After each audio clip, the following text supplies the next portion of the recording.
Hey, good evening, everybody. Not sure if the sound was all messed up for everybody too or not. If it was just me, I do these things at the last minute, so I didn't even test that one. But good evening, and I feel like I was just on here not too long ago. Nice to see Khalil and Tyler, Mr. Redjack, Dino, Matt Moore. Man, everybody's in here. Jeff as well. And listen, so earlier today, if you didn't catch it, I had a nice interview with Malcolm Bourne. That was a lot of fun. First time getting to interview somebody outside of, I guess I've interviewed people outside of the United States for the Comic Art Live cons before, but I've never done that as a collector interview. And so that was a lot of fun earlier today. So if you didn't get to catch that live, and I know a lot of people did not because it happened at 4 p.m. Eastern, it was pretty fun. Malcolm has an interesting collection of artwork. And he and I share a lot of common tastes as far as what we collect outside of the comic art world. So if you get a chance to watch it, check it out. And it was a couple hours long. We had a good time.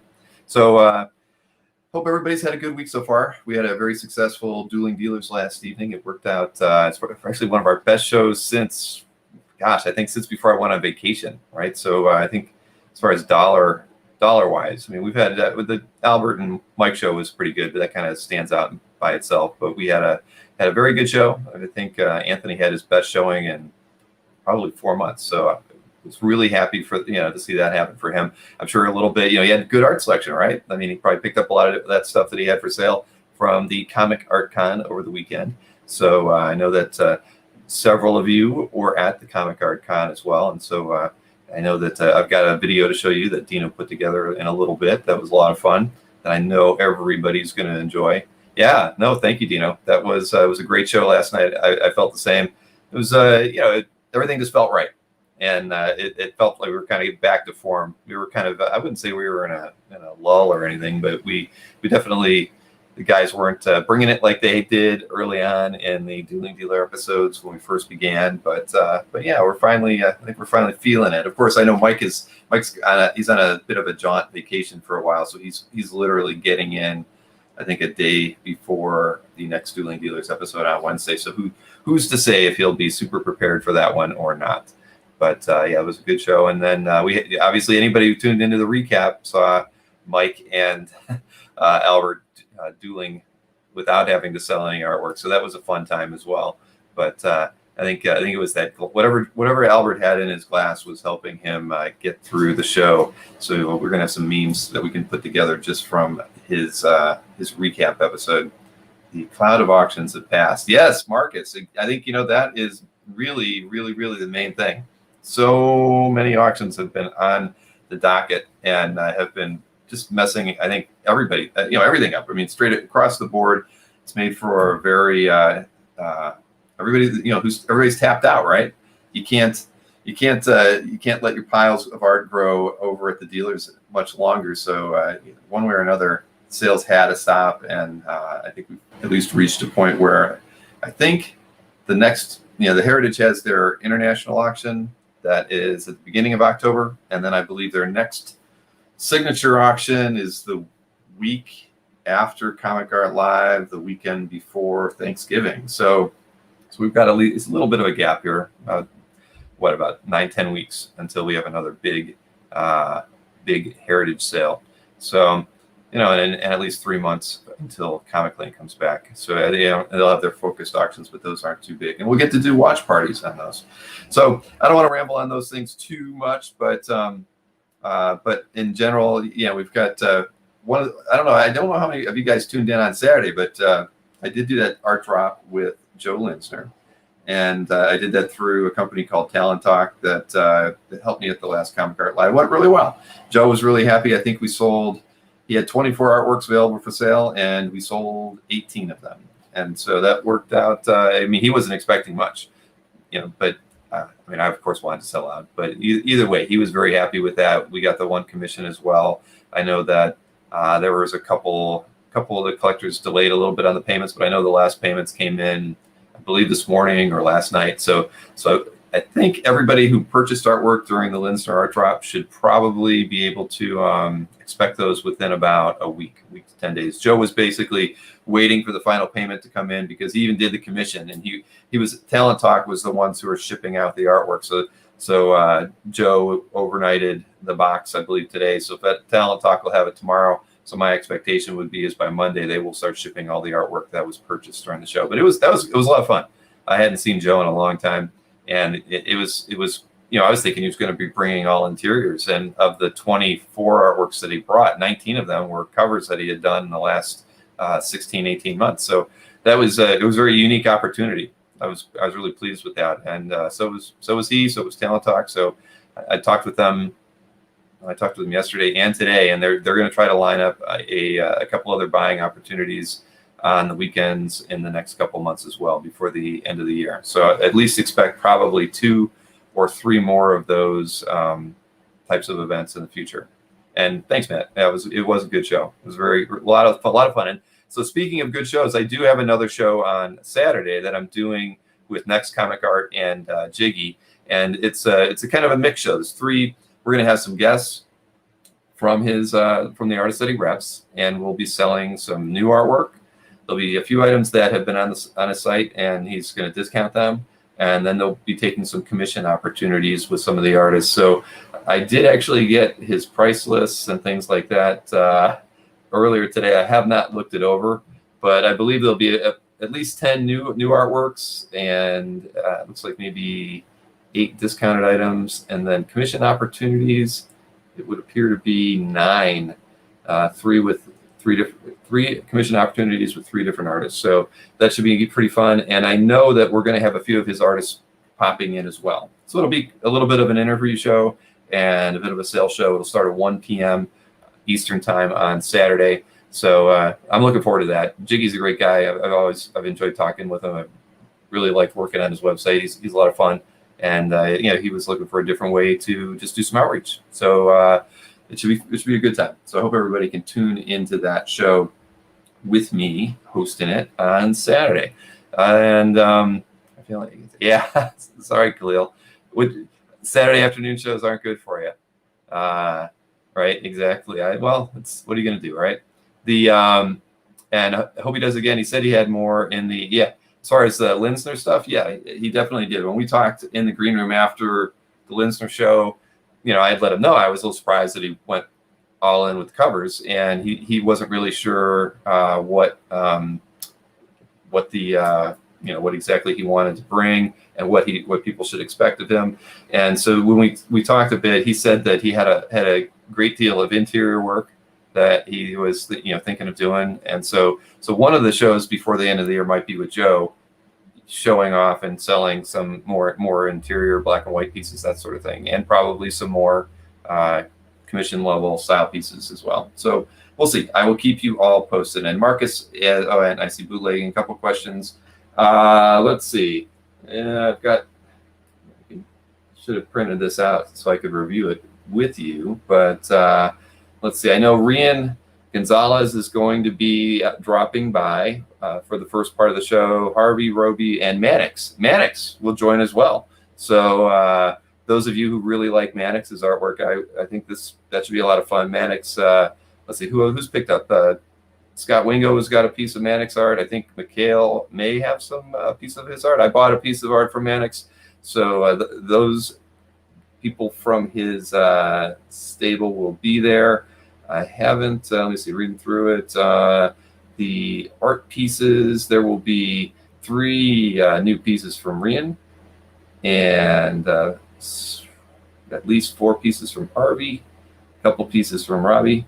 So price ranges will range between $300 and $2,500. Some of those, the higher price pieces are, as you can expect, probably from Rian. And then the sale items include a few from a couple different artists, but the commission example opportunities that are in there is from, let's see, Sowie, Hans Woody, and Luigi Terrell. So those will be the commission opportunities. I don't have the prices on those as of yet, but Jiggy and I have a meeting in the morning to go over everything that we're going to be doing. So it should be interesting. Again, just a different experience, right? I'm just trying to do whatever anybody comes to me. If they've got an idea and I think we can work with it, I will do it. Yeah, you can enter on that. I don't know how I'll be honest, having that many commissions, I'm not sure that's why I wanted to talk with Jiggy about how we were going to handle 9 commission opportunities on that for an hour and a half ish show. So that's going to be a little tricky. We'll figure it out. I mean, I don't know. I still prefer the email method in these artist art drops versus doing the claims in the chat. But I wanted to get his opinion on how he wanted to handle those, as well as these the artworks that he's got for sale. So I'm not going to look at that spreadsheet anymore. So that was the price range. So you can expect a pretty wide range on that. And the sale items are all under 1,000 that I see here on the list. So affordable, definitely an affordable show. And are you going to go price low to high? That's a good question. I don't know. I mean, that would be something I'd probably want to ask Jiggy, probably based on the guess. If Rian is going to be in first, I would imagine we would probably start with her work, and her work is a little on the high end. So we may do the higher end stuff early. But again, it's going to, because you figure they're 12 hours ahead of us. So if I'm doing it at 1 p.m., it's 1 a.m. in the Philippines. So they're staying up late to do that show. So I'm really at the mercy of how they want to schedule bringing in the artists. So, all right, I'm sorry, just trying to look through the chat here to make sure I didn't miss anything here. Love the website, relatively new, but having the membership is really cool. Thank you, Anthony. I appreciate hearing that. And yes, Rian's covers are in that range. And like I said, the highest priced item that I see in the list is at $2,500. So yeah, it's going to be, everything's going to be, the new stuff is going to be probably average priced, and the things that will be on sale should be at a nice discount. So let's see, what about rolling from a Paul Pope chat? Oh, yeah, that's right. I did forget that. I saw the email where he was doing the Paul Pope chat. So how did that go? I did not get to do it because I was too busy prepping for this show. So is it still going on? I know that the email came out about an hour ago. But I actually did, if you saw the email, I actually recorded a bit of a show with Felix at noon today when he did the Paul Pope art drop, just to kind of see, we were just monitoring like my servers and the Google traffic and that sort of thing. And, it was kind of interesting to watch a Felix art drop from the metric side of things versus, that. But it was a lot of fun because while we were in the studio effectively and recording it, you could just, every time he's getting an email, so immediately right at noon Eastern, you just start hearing bing, bing, bing, and it lasted for 15 minutes of us kind of looking at the stats. And I know he was actually more looking at his email and replying to it throughout it, but it was fun.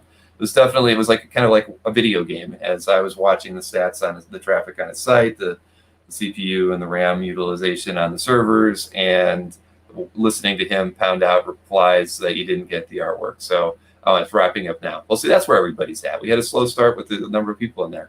So, yeah, Felix and I, we talked about that too. It's like we don't want to overlap our shows. So when he's doing an unboxing versus me doing my shows, we're going to try not to step on each other's toes since we both do a lot of this sort of thing now. So another strikeout on those Pope prelims. I didn't even get to look at the art, and I was monitoring all the server traffic, so I didn't even bother to take a chance to even see what was available.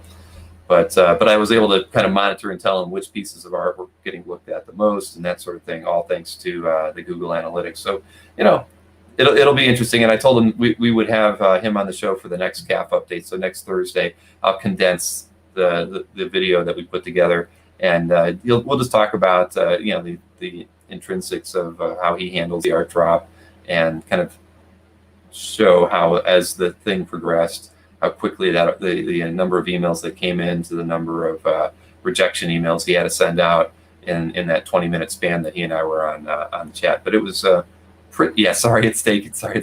Yeah, he's quick. He's got a copy paste. I thought he was coughing, but it was actually the sound of his all his emails leaving. So I was at first, because I wasn't paying attention to his screen either, and I was like, boy, he's breathing hard or something. And nope, that was just the emails leaving his mail. So anyways, let's see. I want to do a couple things first. Normally I would probably run through a CAF update, but I know that I'd like to actually get this wonderful video that Dino put together from last weekend's Comic Art Con. I want to show everybody that it's a lot of fun. It's about 12-ish minutes long, but it's well worth it. Absolutely great, as only Dino can do it. And so I hope you you're sitting back. If you have a little popcorn or a drink, you should just be ready to be thrilled by this. The show, of course, was last weekend, and a lot of positive things I heard about it afterwards. I think that I didn't hear anything negative. I think as far as it sounded like, I know like Jason scored a lot of great artwork. I mean, everybody that went there seemed to get some good pickups. Anthony got great stuff. That's why we had such a good episode on Dueling Dealers, this Wednesday.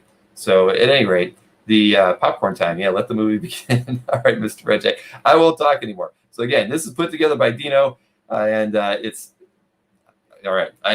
You're going to be hungry, I think, when it's over. But here we go. Let's put this in the stream and enjoy.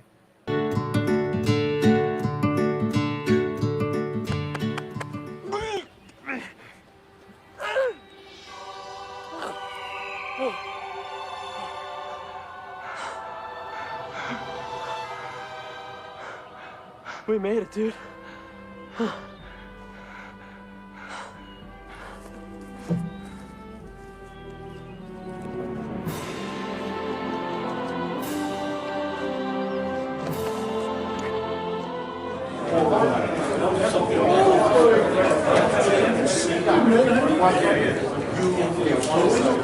We're here in New Jersey at the Baymont Wyndham. Yes.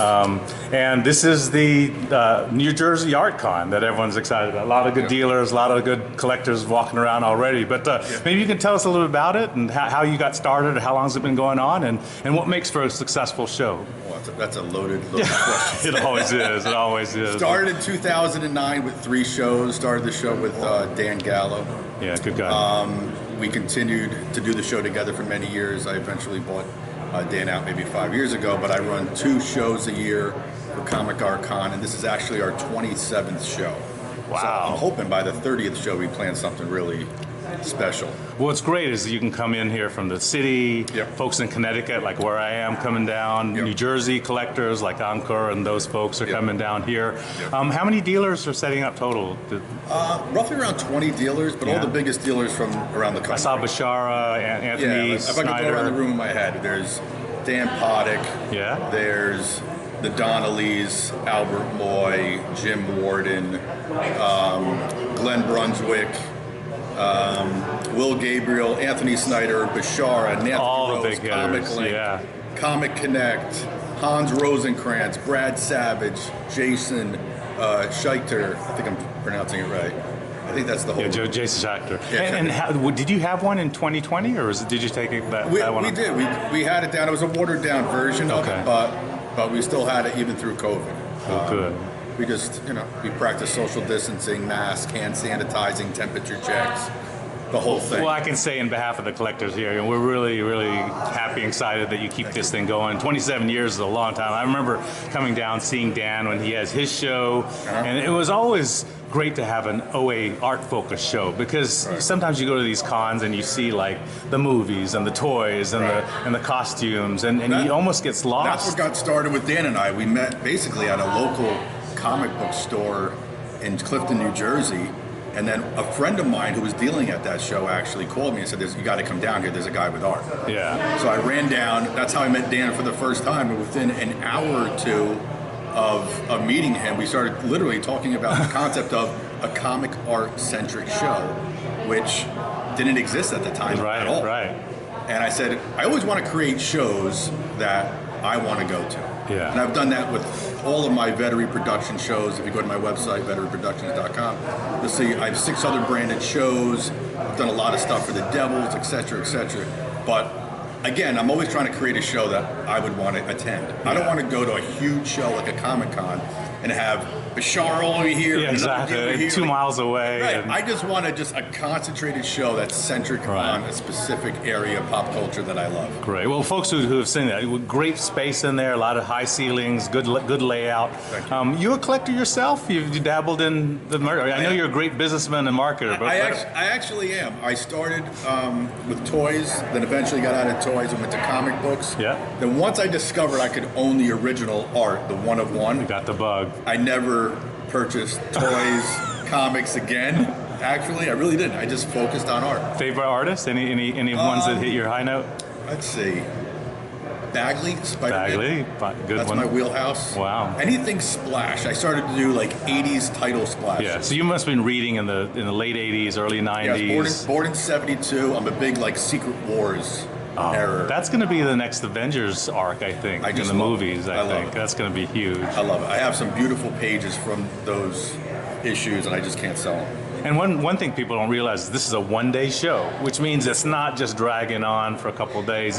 People show up at 10 to 3 today. It's 10 to 3. It's just a concentrated show. Everybody comes in. They usually just come early. Yeah. Before all the good stuff gets sold out. They stay the day. They look at art. They do trades. We have fun. And they stay usually the entire day. Yeah. Nobody leaves. And we're in the middle of in New Jersey, but there's like restaurants and things to get food choices all around. There's coffee. Next show will probably move to Sea Caucus again. Yeah. That's where Dan and I, when we started the show, where we were focused because it was close to New York, etc. More tri-state, busier area. Yeah. So I'm probably going to go back there next year. Sounds good. So when you walk around the floor, Joe, what do you like to see for a successful show? How do you know things are really happening? What do you look for? The buzz, the excitement, our dealers doing well. I mean, the dealers at the end of the day are the foundation at any show that you do, right? So if they're doing well, even if it doesn't mean dollars and cents, but they're doing good trades, that's making their inventory better. They're meeting with their fan base, their collectors, their buyers come in to see them specifically. They do trades. Some of the auction houses are here. People can get their consignments. Doug Gillick from Comic Links here. A lot of people that are in that room weren't here last year. Yeah, so great. Good for you. It's getting back to it's normal. And I think people are actually wondering whether New York Comic Con will actually go on the way we're used to. So the art dealers. I'm going to be there in New York next month. I mean, they're still having New York Comic Con, I think. Right, but some of the art dealers are on the fence about coming. So this may be the main show. Yeah, I think smaller shows are going to have a surgence, if you will, for the next several years because of COVID. And how about some of the COVID restrictions on gatherings? Anything that you had to... I follow the policy, number one of the governor, obviously, of what they say, the guidelines, and then the venue. If the venue says we don't require masks, but they recommend it, then I tell my patrons, like I'm wearing my... I'm vaccinated, I see a lot of people wearing masks. Yeah, most people are wearing them, like, I follow the guides of people much smarter than me in that space as to what we should be doing or not doing. Oh, great. Well, appreciate your time today. And again, thank you again for putting this on. It's a great show. I always come away with a couple pieces. It's an easy drive for me, but I know folks who travel twice as long to get here because it really is a good show. And Dan just shows up. He's about to set up. But they fly in from all over the country. Texas, California, down south, all over. Good Even stuff. some people from Europe. Oh, fantastic. Well, I'm really excited to be here today and really appreciate you pulling this together. The hobby owes you a great debt for putting this on. And let's go for another 25 years. Okay, Joe? Let's keep it going. All right. Thanks a lot. Thank you.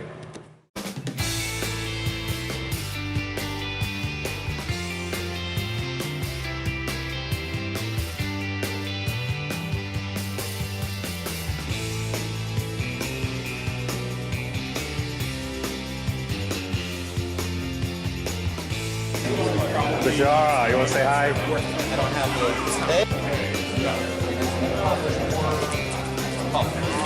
recreation. It's not even consignment. I'm putting that on the site for. That's Will Gabrielle. Man, how you doing? Darren Dominant and Dan Patrick. Hey, Darren.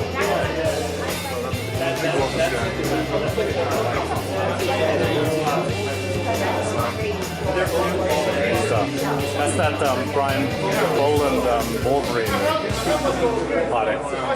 It's Dan guy. Ankur's here. Hey, Ankur and Fish. How you doing, buddy? Got some stuff on the wall. Got my Julian Dealer shirt on. Yeah, awesome. Look at that. Look at that. What's up? How you doing? Kavi, my man. How you doing? Say hello to everyone. What's up, everyone? Great show, by the way. Awesome. Thank you, brother. You have everything. I have to think about putting music to my art, but I need some expertise. And What's up? How you I told doing? him, we should embed music in comic art fans where you can play music when you open up a gallery. So, Anko, this is like your local show, right? You're just down about 20 minutes away. Did you walk or did you? I ran. Cool. So we're kind of where are we located in New Jersey? Where's this? This is in Northern Jersey, but a half hour from New York, basically. Okay. That's cool. You've been coming here for, at least as a collector, for a number of years, right? Since 10 years plus. Yeah. So how's it going? Good. You excited to be showing off some new stuff? Now, did you split this with Jason? Like, is it half yours and half? No, some of it's Jason, some of it's Face. No, they don't have as much to sell. I just have some stuff on consignment that came out of the. I saw the note. You got some new consignments and stuff. Congratulations. Local collectors decided to consign, not him. But Good stuff. Fish, say hello. How are you doing? Congratulations on the grill. That's an awesome surfer splash. And you know what? It's made me not really want to buy too much else. Once you get like an amazing once you get that, everything. Yeah, exactly. But you know what? That keeps you disciplined because you get to focus on stuff you like and saves you money. And what did you end up selling? The process work enough to almost pay for it. Okay. It's paid out of pocket. But Good. Well, congratulations again. That was an awesome piece, and I do. All right. Well, good luck with the show, Anko, and I'll see you around. All right. Take care. I spoke to when I started looking for invincible art. I messaged Felix because I saw Summer, and he said he has no idea because he has worked multiple ways. But he said the older ones, the later ones, Hansa's booth. We'll get say hi, man. How you doing? Hey, Dino. Good, thanks. I just want to see a lot of nice stuff on there, as usual. How'd you drive in? Oh, we came in last night, so very Good. That's terrific. I was just gonna say, I don't know.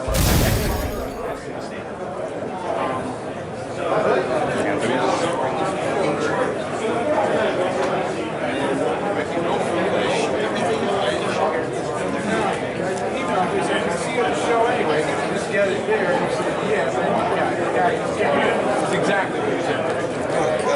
are you gonna be in New York Comic Con? No, I am.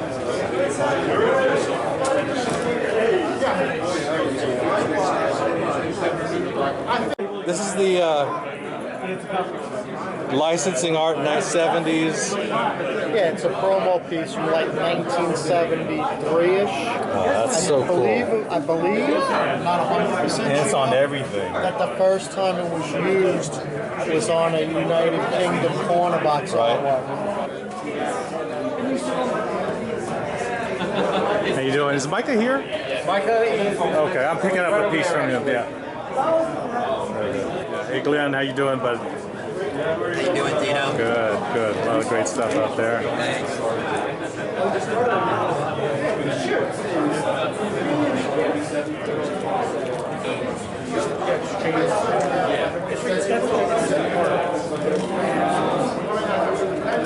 It's not wide enough.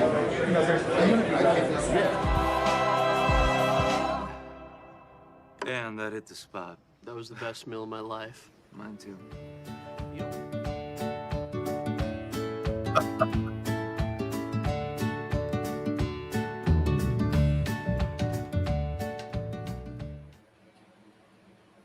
What do you think? Wasn't that great? Thank you very much, Dino. That thing was fantastic. Sorry, just reading through some of the chats there. But yes, very funny. And isn't it great? Rich Donnelly constantly wears the Dueling Dealer shirt wherever he goes. We saw him, just a week or two ago from the, at any rate, he's always got it on. I appreciate that. He's, I think Anthony must have given him at least a half a dozen. Fish, you decided to go on a diet, man. You're like me. You don't need to diet. Don't worry about that. But maybe after that nice art purchase you got, you can't eat steak like you used to. So, but at any rate, thank you again, Dino. Man, your videos are the best, and you put. I know how much effort goes into just putting it together without any of the fun stuff, and you go the extra yards for that. So thank you so much for that. And it was good to see everybody. I haven't seen Hans in a while, and I haven't seen a lot of those guys in a while. But I did see the ugly T-shirts you were talking about, though. But they weren't that ugly. They had a V-neck on one of them. We don't even have V-neck, so no problems there. But I guess I don't think I've got any other videos coming up too soon. So hopefully, if anybody goes to any shows, please do the same thing. Even if you don't want to edit the videos as awesome as Dino does, feel free to film it, send me the clips. I'll put it all together. I don't mind. I think it's so much fun to be able to see the shows, just to get a feel for them again. And like I said, I'm not going to a show until 2022, so I want more of these. So get him over here, and I will. I'll take care of that sleeveless dueling dealer shirt. I don't think we have a sleeveless dueling dealer. You have to make your own. Although I could probably make it so you can get a tank top if you wanted. We'll see. So anyway, a couple other. Actually, I do have one other video for you tonight. Is anyone going to Motor City Con next month? I actually thought about that, Matt, but I am not. C2E2 is a easy drive. I know that's a possibility. I mean, I wouldn't mind doing it. I've never been to C2E2. Got to cut him off yourself. That's right, Marcus. You tell James what he's got to do. I think Anthony cut his off so he could do those boxing sets that he did with Jordan. So yes, dueling dealer socks. I don't know. I don't think I found any place that prints dueling dealer paraphernalia like that. No socks. I think I can get stickers, coffee mugs, T-shirts. I don't even think they have hats. So at least the places I've gone to, C2E2 is tops. All right, Carlos, I will definitely consider it. Homemade pasties, Marcus. Yeah, I was a little. I was worried that Anthony actually had pasties on last night. So when he lifted up his shirt, I thought for sure that was going to be his gag. So thank goodness. No, there will be no custom GIMP masks at all. Even though that Dr. Doom mask is kind of close to it, I guess. But no GIMP mask, no ball gags or anything like that either. So I might as well talk a little bit about dueling dealers, just since I already mentioned a few things. The schedule, we really haven't.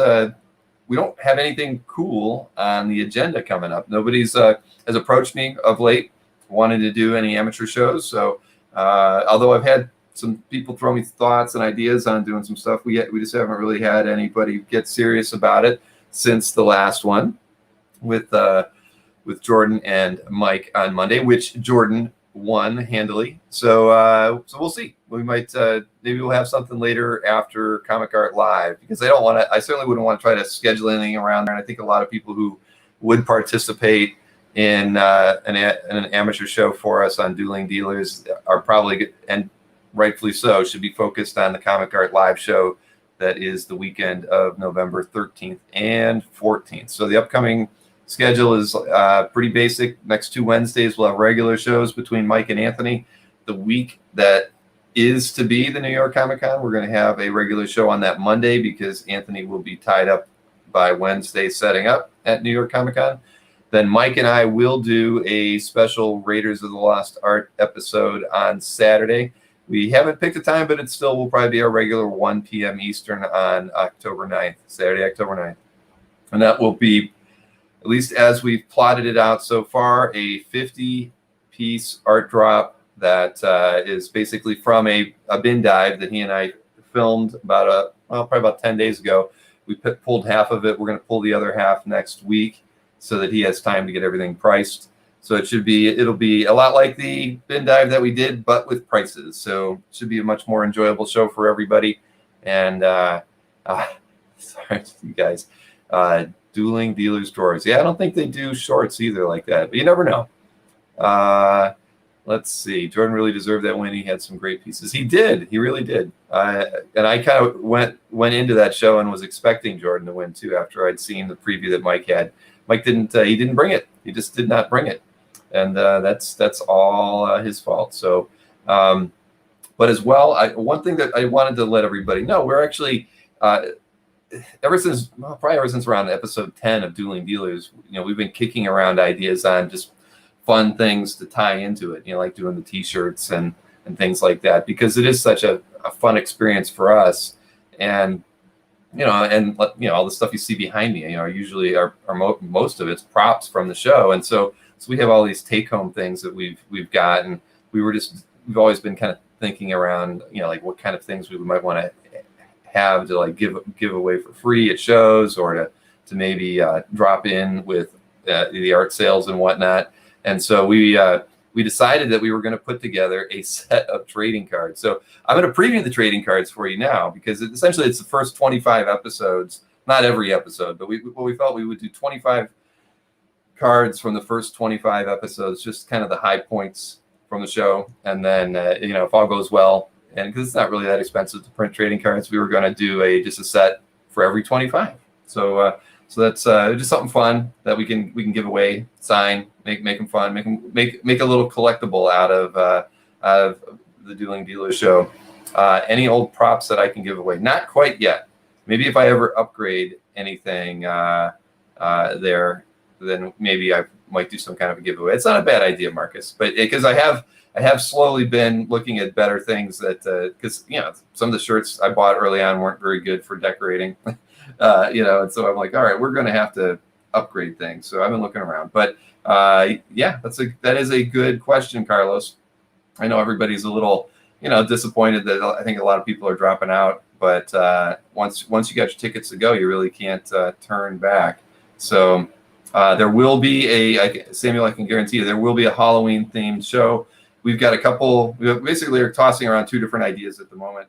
And I think we'll see which one wins out. I like them both because I wrote the 2 scripts, so it's just a question of which ones Mike and Anthony want to do. I'm cool with either one of them. They're both pretty involved, so we need to get started on them pretty quickly. But the trading cards, I was going to show you. This is fun. I'll just show you all 25. Actually, I think we only have 24. The 25th one, my son didn't give me, and they're low res previews, but you'll get the gist out of it. And I can keep myself on screen since these aren't there. But there you go. We wanted to celebrate everyone. So every person who has participated on the show. Yeah, we should get these things graded, shouldn't we? And the olive oil pasties card. That might come in the next series. Although, oddly enough, the match between Jordan and Anthony that happened, where he showed off the pasties the first time, was actually between episodes 24 and 25. So I probably should have included that here, but maybe that can be a special card going forward. But see, anyway, here, look at great picture of Mr. Lovitz. So that's a good first card to show off.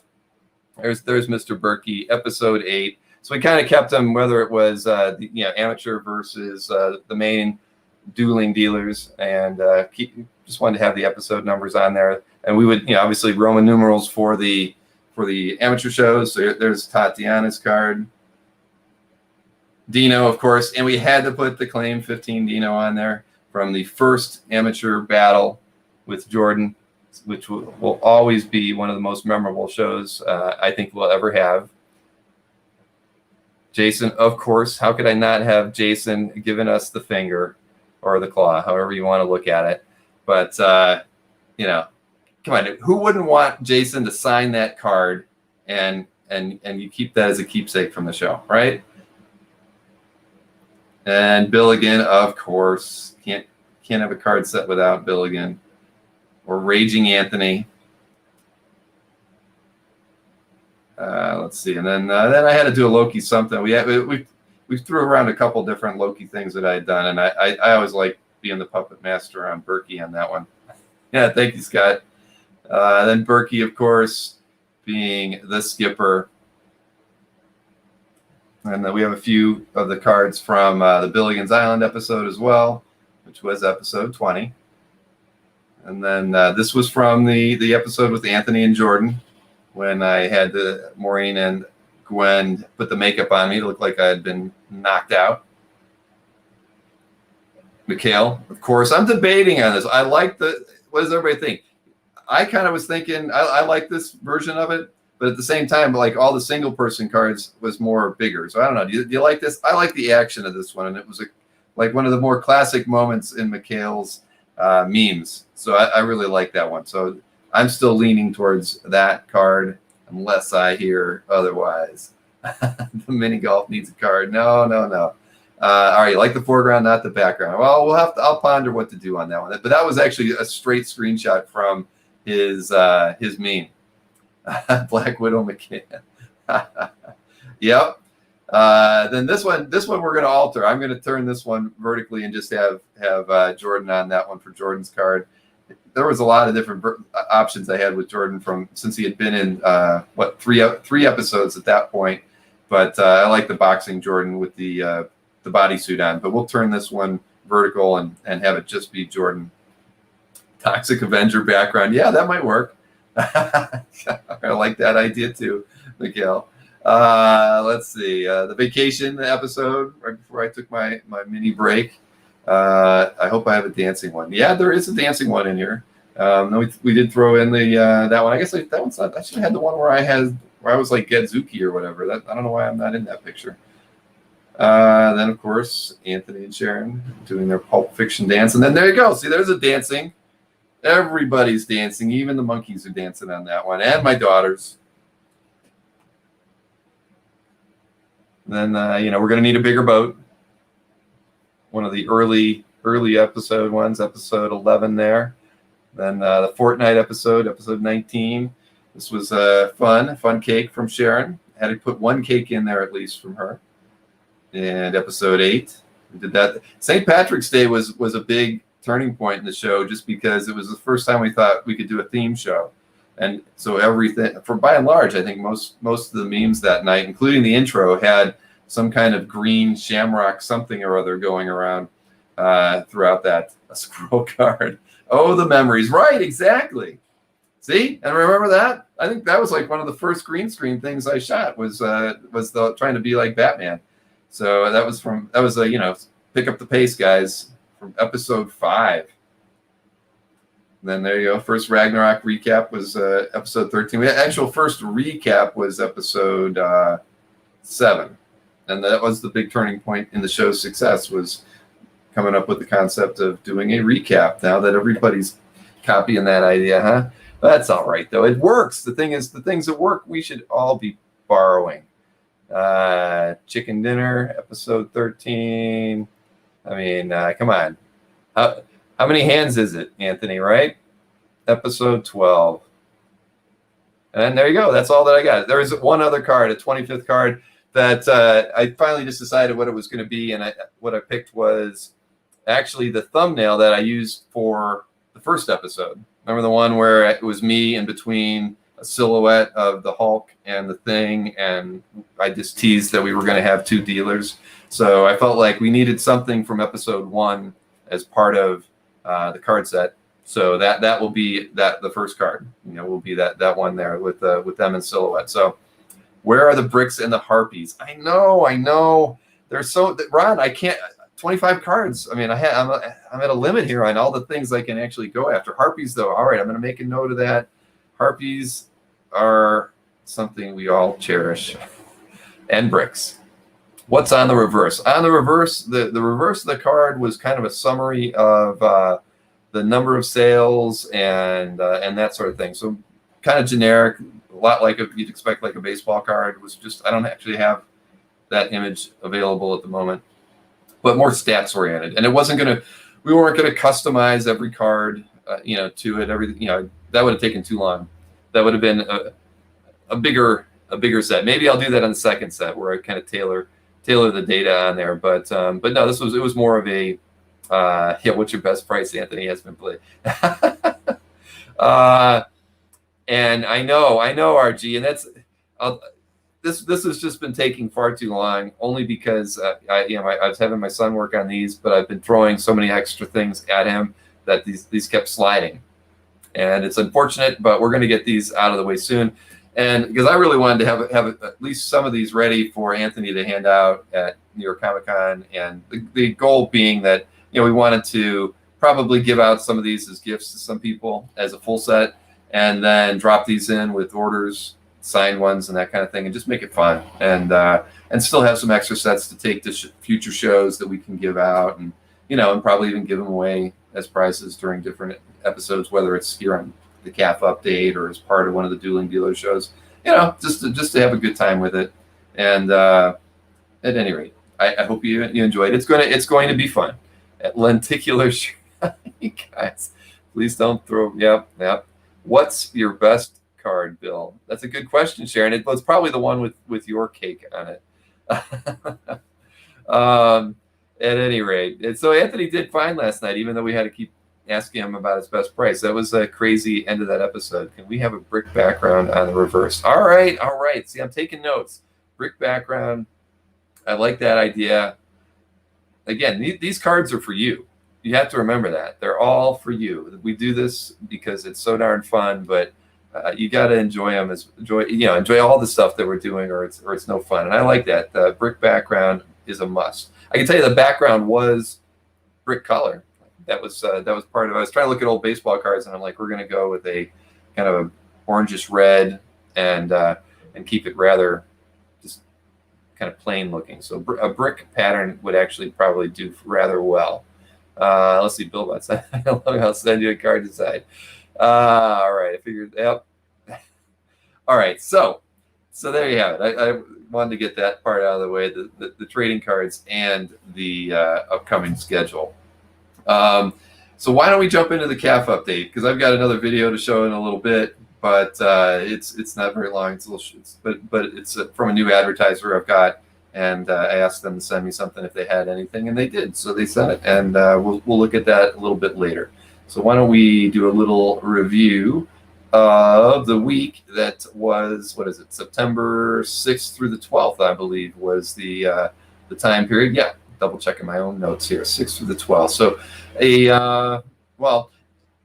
the prior week, of course, was Labor Day weekend. So the sales from dealers that week were terrible, 142,000 that week. Well, now they kind of rebounded back to normal, $281,000 for last week. I don't know if that's, probably most dealers that were at New Jersey didn't get their sales recorded into the system.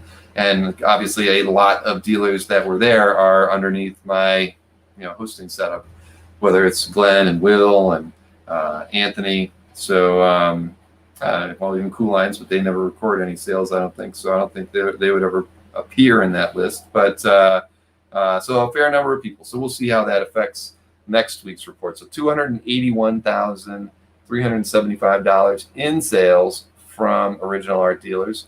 Let me get their top 6 sales on the screen here. So again, $281,375. First up, this is from Panel Page Art, the artist Mike Zeck, of course, and this is from Spectacular Spider-Man 132, Craven's Last Hunt, Part 6. Sold for $24,950, not $25,000, $24,950. Let's see. Next up, Felix Comic Art sold this Bilquis Evely complete issue, Supergirl World of Tomorrow, issue 2, for $22,500. Now, Albert Moy had this Bernie Wrightson creepy issue 63, page 4. It was not $19,950. It was $20,000. No discount from Mr. Moy on that one. And final 3 pieces. This is Jack Kirby and Joe Simon. This piece sold for $16,000 from Ramita Man. And Stuntman number 1, page 1, splash from 1945. Next up, another sale by Albert Moy. $15,000 was the asking price on this page from Sandman issue 1. It was page 25. Sam Keith and Mike Dringenberg. Sorry. And finally, another Albert Moy piece, and I think we're going to see this sometime soon later. It's Sabretooth, issue 12, the cover from Mike Waringo, sold for the asking price of $12,000. And it is a beauty in James's collection. Congratulations to James. And all right, so let's see, way too damn much for that. Yeah, crazy, absolutely crazy. But yeah, a good week for dealers. And one thing I never include in these is that overall volume. I should probably start adding that. The number of sales would be helpful. And I didn't actually tell you guys who the top sellers were, did I? Let me see. Why did I leave that out of my report? I can tell you right now.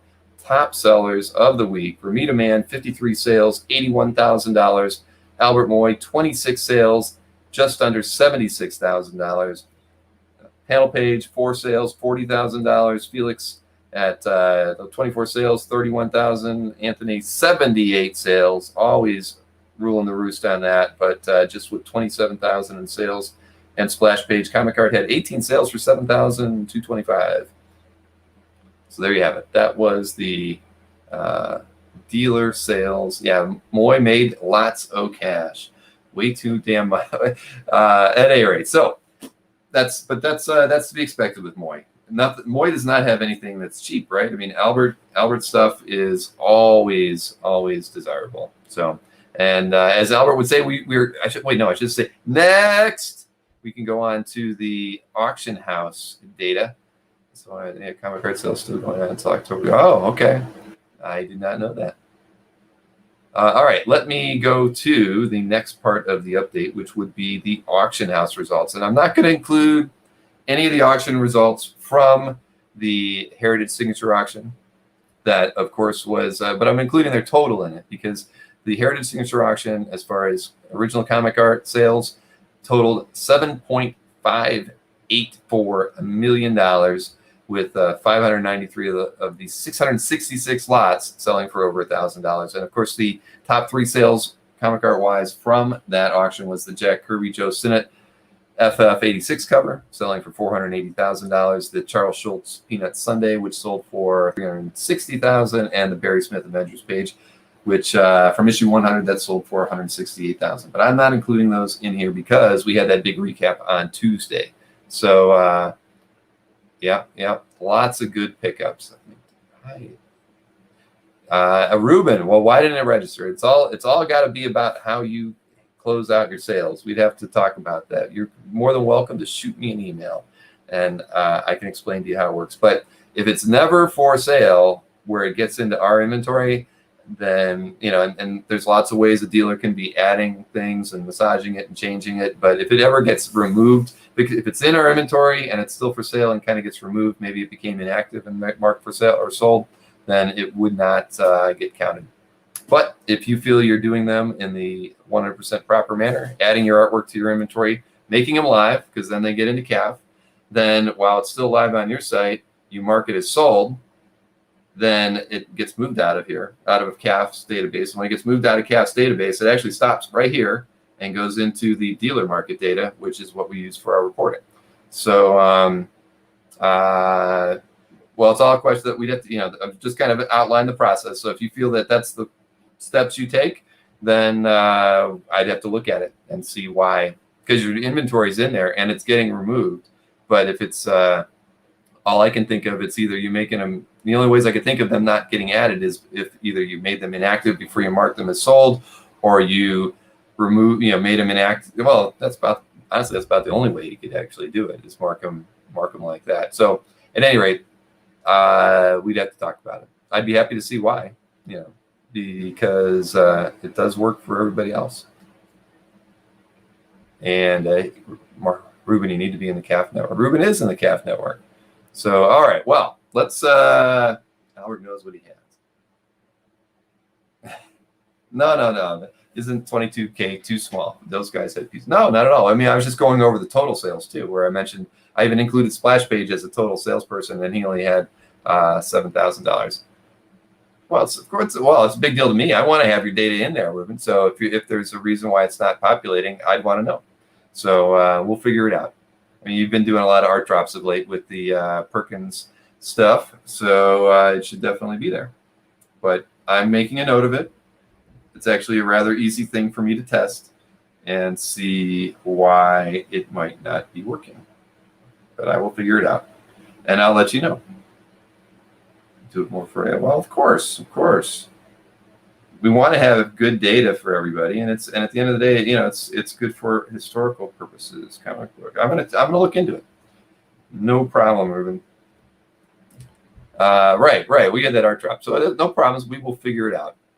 And the thing is, when we started these, we actually kind of backloaded stuff too, so I can figure out what if there is a problem, I'll fix it and correct it, and resolve some of those sales issues. We'll work it out. Canadian dollars don't count, maybe, and God only knows, Maureen programs for a lot of things, but I can't imagine that the currency amount, which is something we actually track in our system, would cause any problems in there. And I don't think he lists them as, I think everything is listed in there as US.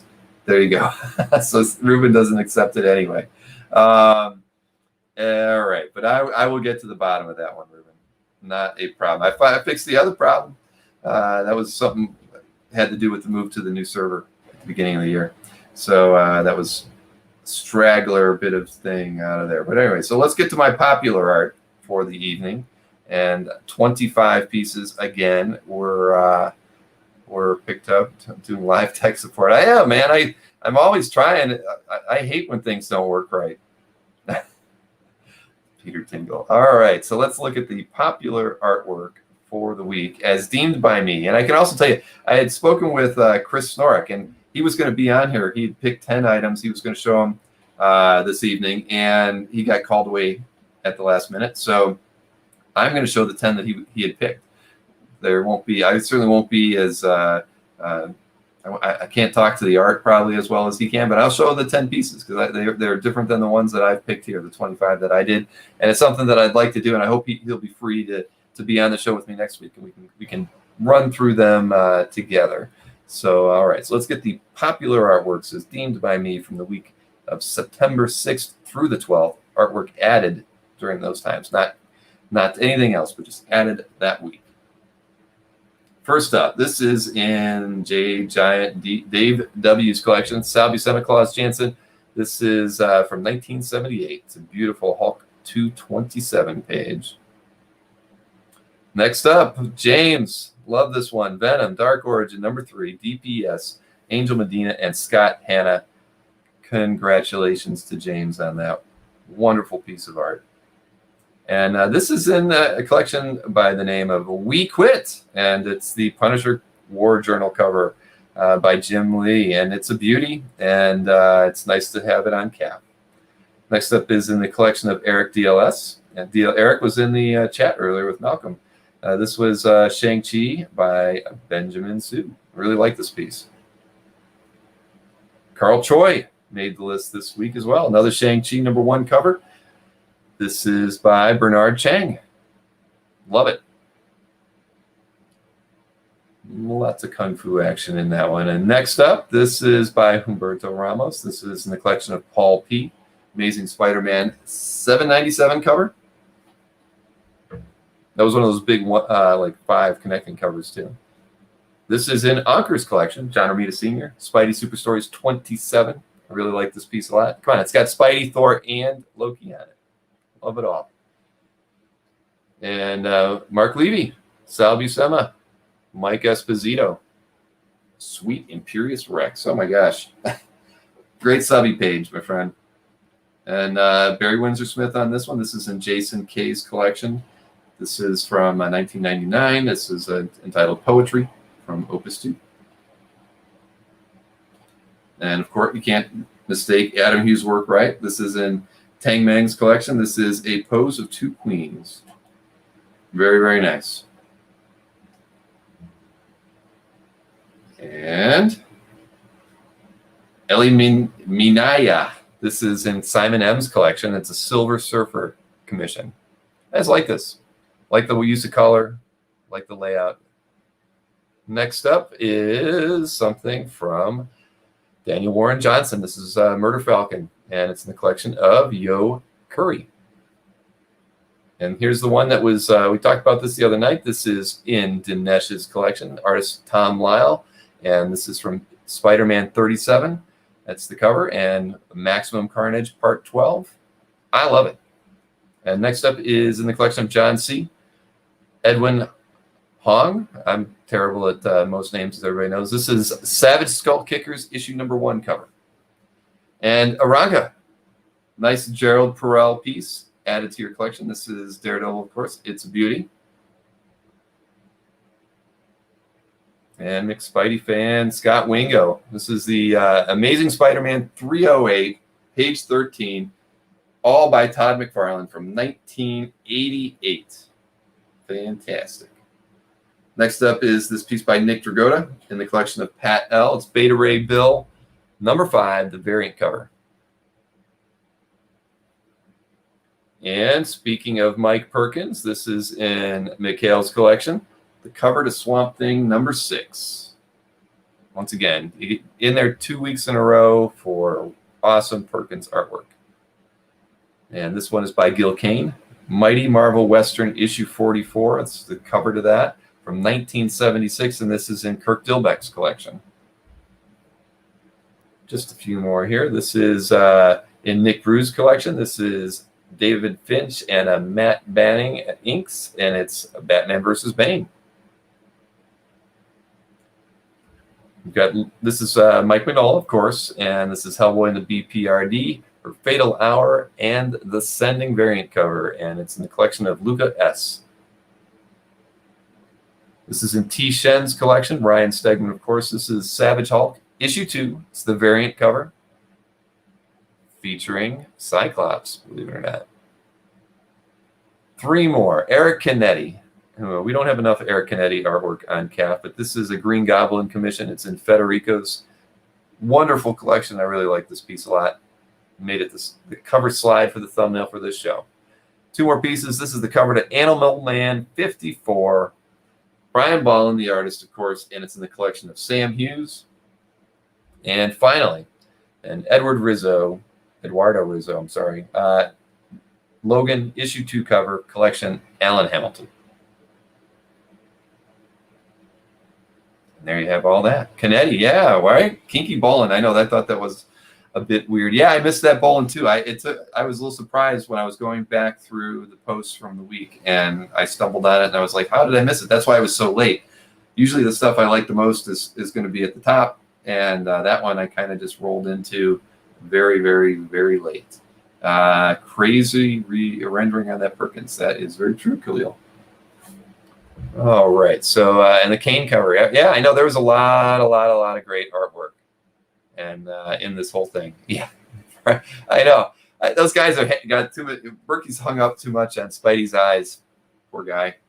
I don't know what to say about Mike and his taste in Spidey's eyewear, but it is what it is. I just roll with it and keep a smile on my face when I've got him on screen with me. Prehistoric voyeurism. All right, I got it. I look at all the new art posted every day, though. Yeah, I know. Well, I do too. I mean, it was rather odd, and it's something like that. Maybe somebody actually posted it and didn't realize. Oh, well, no, they would have turned it on. They would have turned it. If they would have posted it as inactive and then turned it on. We actually record that first turning on as the activation date. So somebody could post something like a month ago, realize they left it off, and then make it live, and it would be that's their new date. Is when it got turned on the first time. If they turn it on and off after that, it doesn't do anything. So I don't know how. I missed it too, and that's something that normally I would not miss either, because there's not a lot of Bolland artwork that you're going to end up getting on CAF. So all right, where do we go from here? How about let's take a look at let's see, I got a couple different things to talk about, but first up is I'll show you a video clip there.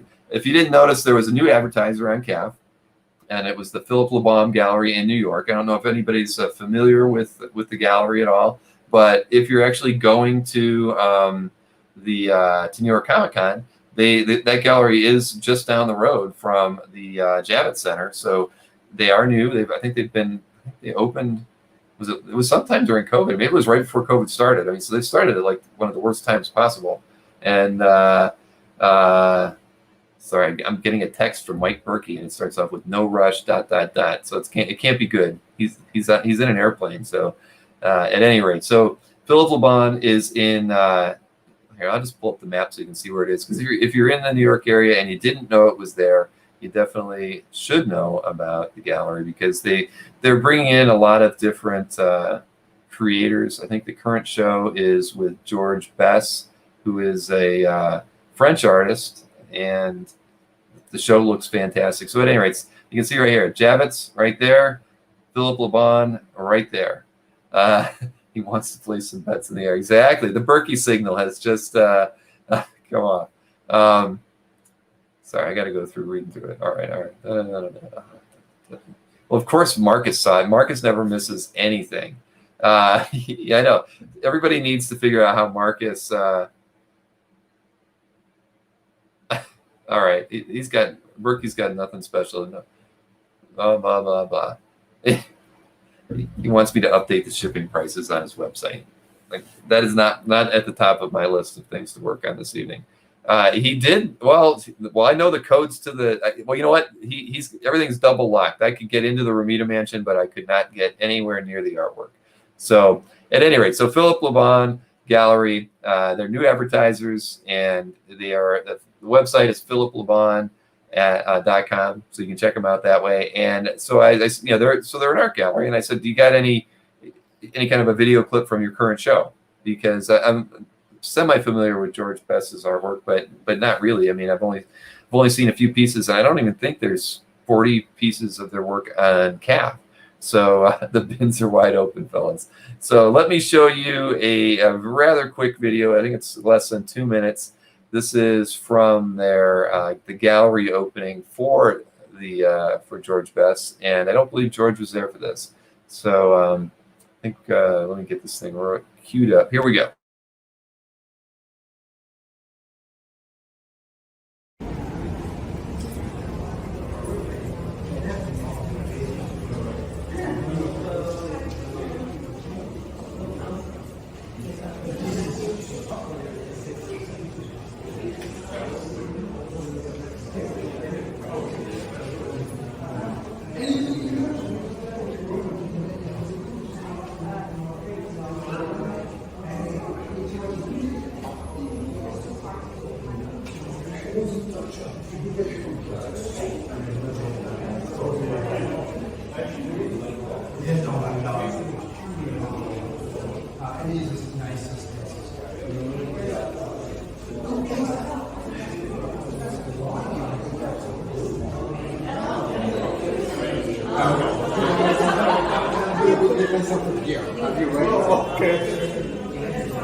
And there you have it. And I just posted in the YouTube chat the link to their gallery on CAF as well, to the George Best. At least I don't know if that's all the artworks that are on exhibit, but it's some. So if you're interested, take a look at that. And it looks like a nice show. And I certainly would. They actually invited me to come down to the show if I was or to the gallery if I was going to New York. And of course I'm not, so that'll be something I'll have to do another time. But I'd emailed with them a bit when they opened the gallery, and things kind of got put on hold when COVID started, and so we didn't really have a whole lot to promote. And now they're ready, and they want they're gonna. So I told them, hey, every time they have an opening, maybe the next one we can do a live one. I think it'd be nice because I've emailed with Philip, but I haven't met him. So I thought, I said, why don't you have Philip do kind of an intro for us on the next video, just to talk about whatever the exhibit is. Maybe we'll get lucky and the artist will be there too. So it should be fun. So we'll see. But hey, anybody that's doing a gallery, you know it's a tough business. So you got to patronize them one way or another. So go to, if you're there in New York and you can walk 3 or 4 blocks, definitely check out their gallery because it will be open. He told me that they were going to be open the whole time that the show was going on, even on the weekend. So I mean, call ahead just to be safe. But that's my advice. Philip, I know every time I said Malcolm Bourne today, that all I could think of was Bourne. At any rate, so there you have that. So I'm sure we will see more videos from their gallery in the near future, and I've offered it to a couple other galleries too. So hopefully, whenever they do any openings, I mean, I'd really like to see. Well, there's a couple of. There's somebody I've been talking with about doing something, so I won't spoil that. But we'll see if I can't get something for next week. Would be fun. I've got an idea. But let's see. Website says they have yeah, exactly. Opening the first day. That's very true. I'm going to just pull that up on there. Tonino Liberatore, opening on the first day of New York City Comic Con. So yeah, maybe maybe I can get them to do something that day. Well, they probably won't, but at least maybe I can at least get a video from them. That would be nice, and so that would be something for everybody to check out for certain. I mean, again, they're bringing a lot of well, if you read their mission statement, they want to just introduce people to all kinds of comic art, but I think by and large they've been focused very much on bringing the European artworks to the U.S. as probably their main focus, but at least to start. So I mean, to me that's interesting. I don't know a lot about the European art market, comic art market at all.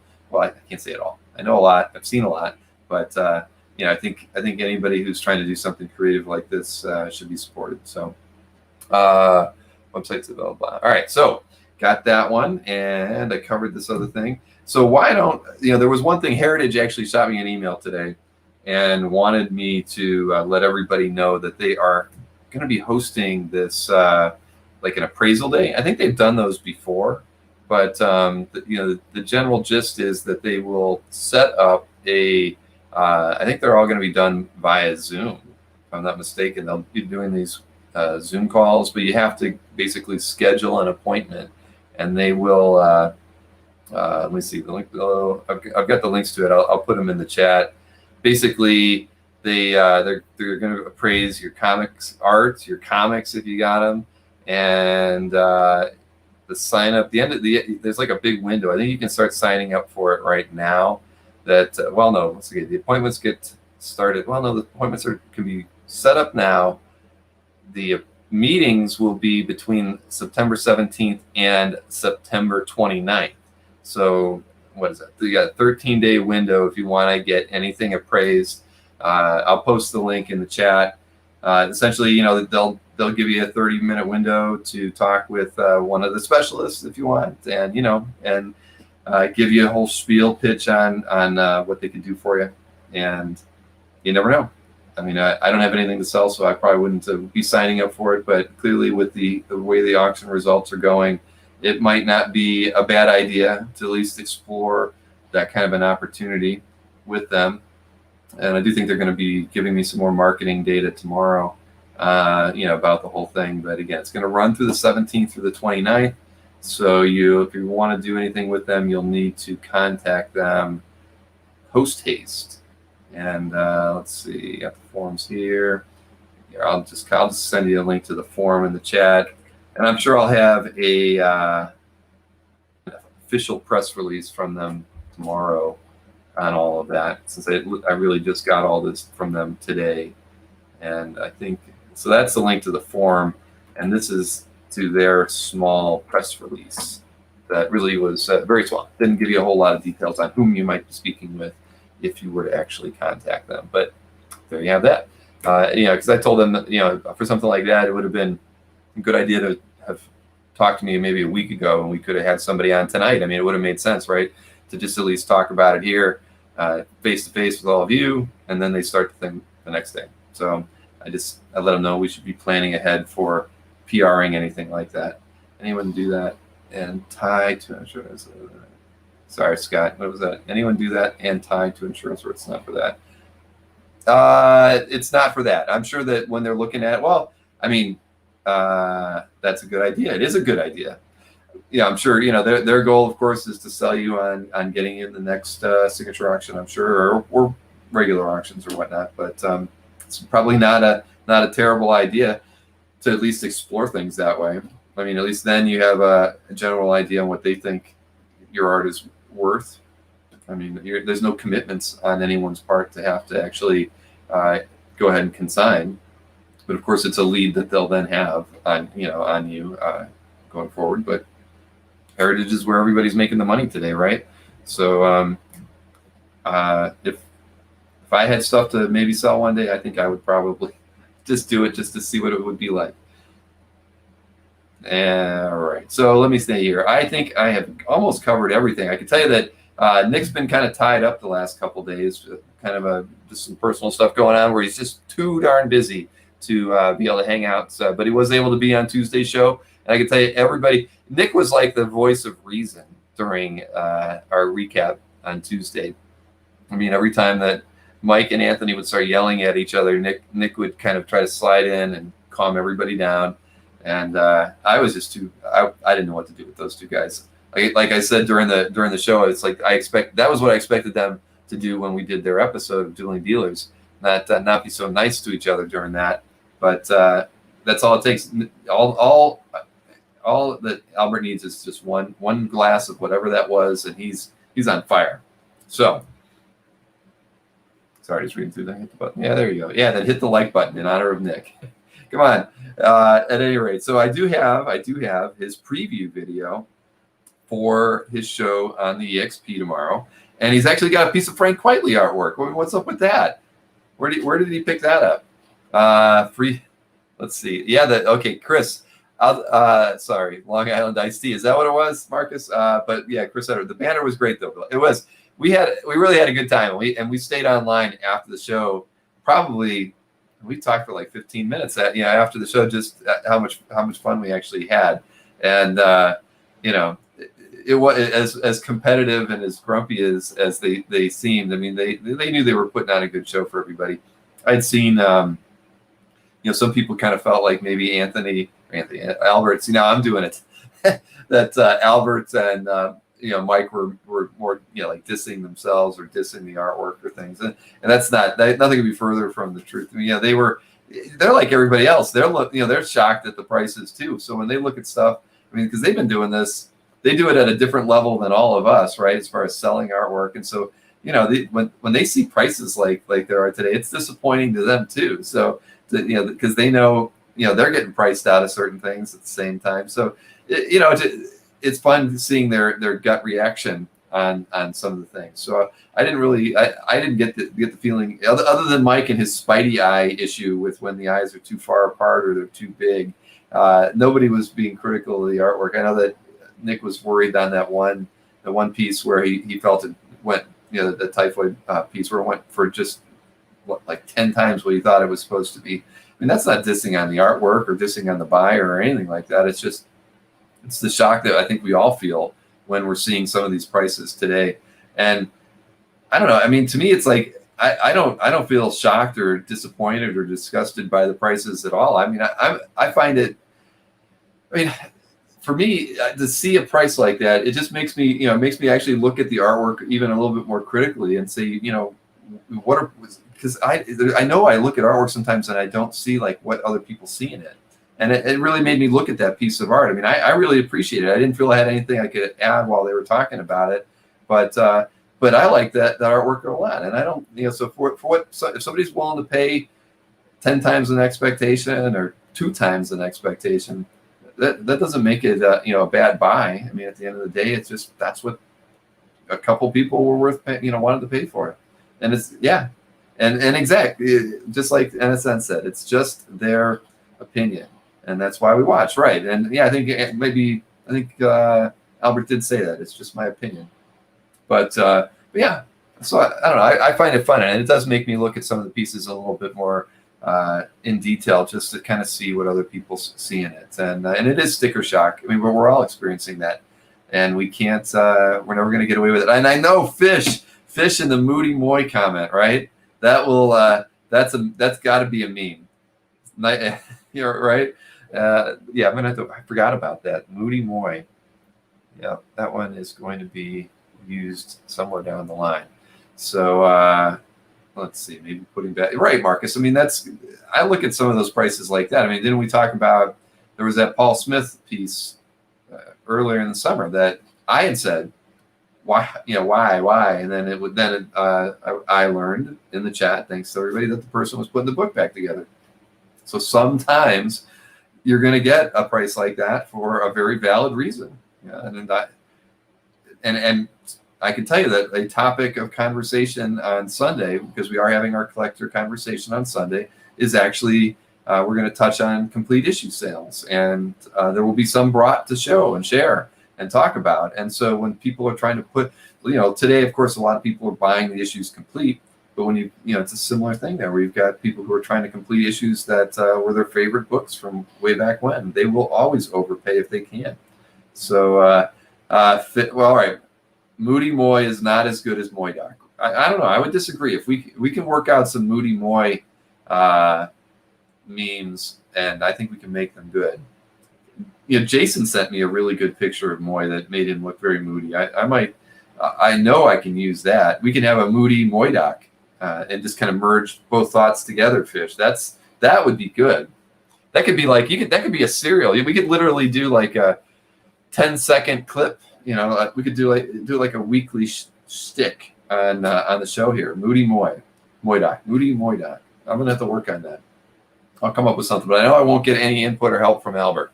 He will not film any of that. See there, it's starting to stick. Moody Moy doc. All right, a day in the life of right. See, I'm telling you, it would be a lot like I don't know, just a one-hit joke every week. He's got a bottle of Windex. He's got a clean. I mean, we can work out a lot. Shaggy's not a fan of complete issue sales. Spread the yarn around. Liked what Felix has done recently. Yep. Right. Well, I've kind of said that too. I kind of see both sides of the coin now. I think that whereas I always kind of felt like you should split the books up when they're coming out from the rep. But the thing is, a lot of people today really enjoy owning the whole book. And so at first I kind of had that same opinion, and now I'm more. It makes sense. I mean, I get it, and I think that it's probably going to be something we're going to see more and more and more of in the future, just because it's. I mean, I'm not going to call it like a novelty, but I think it's pretty cool. I mean, and I think it's a part of our hobby that we're going to have to learn to enjoy and be put out. The thing is, I can tell you, I know that Felix doesn't have any. There's no agreements that he signs with the buyers that you have to keep the books together. In most cases, I'm sure they probably will, because they're buying the whole book because they love it and they aren't going to want to break it up. And I'm sure whomever they sell it to, they're going to hope that person keeps the books together as well. So you never know. It's that means bootlegging. Oh man. All right. So so I was talking about Nick. So I should show Nick's clip. And again, there's a Quietly in here. Come on. I mean, I just don't get it, but I don't know where he got it. But let me show it on here. I'm not even sure where to put it. Here we go. Hey everyone, this Friday, September 17th, tune in to the Original Art Experience at 7 p.m. We're going to have artwork by creators we've never had before, and it's really exciting. We will have Jupiter's Legacy #2 art by Frank Quietly. It is impossible to get Frank Quietly art, and I'm really proud to be bringing this in. We have Spawn 262 by Eric Larson. We have a Batman commission by Francesco Francavilla, one of my favorite artists. We'll also have Villains United by Dale Eaglesham. We will have Green Hornet Year One by Aaron Campbell. And we'll also have a Justice League print by Jimmy Chung with a Batman remark that coincided with his release of the Justice League with Scott Snyder. And we will have even more cool art. We'll have sketch covers. We will have remarks. We will have more art. So tune in Friday, September 17th at 7 p.m. only on The Experience.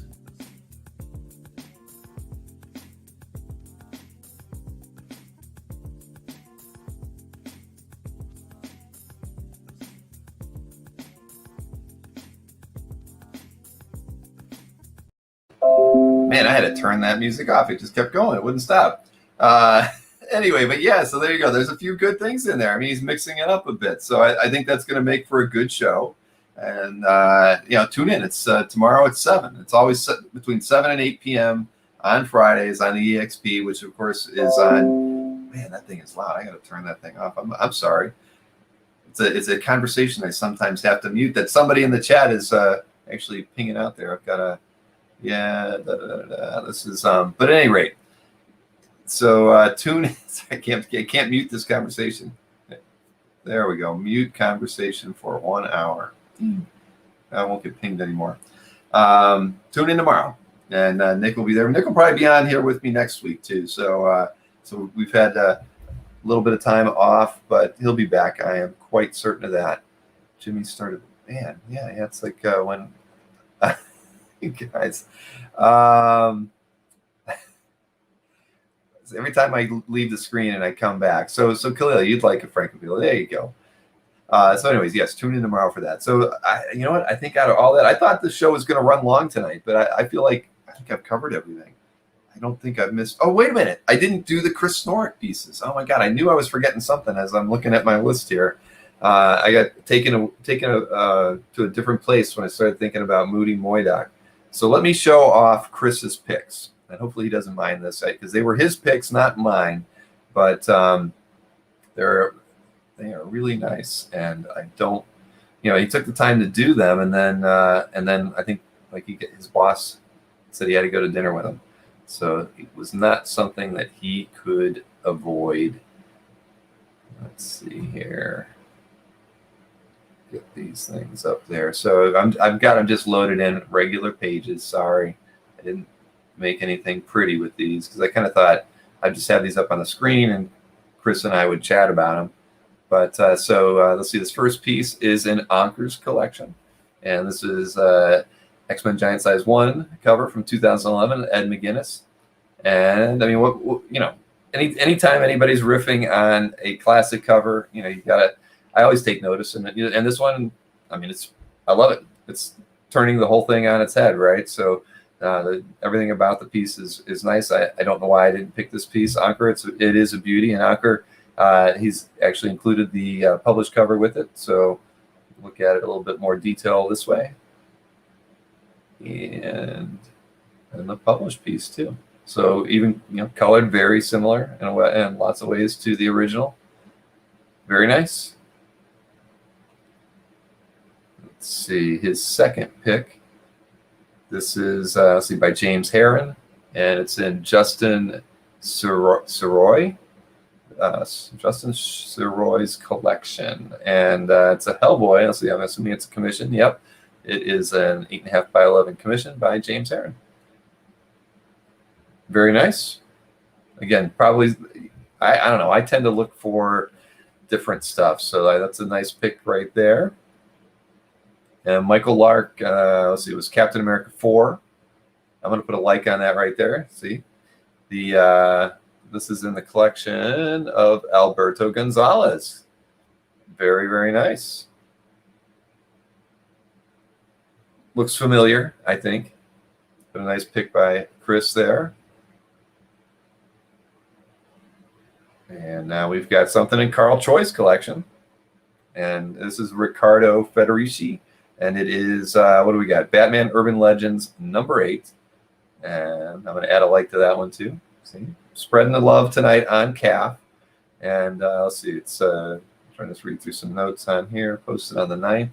So just a week ago. Very nice piece. Nice premium member size scan on this one. Look at the size. This is the best part, right? When you can actually look at the art in nice detail. Yeah, Carl got on twice. Highlight that comment.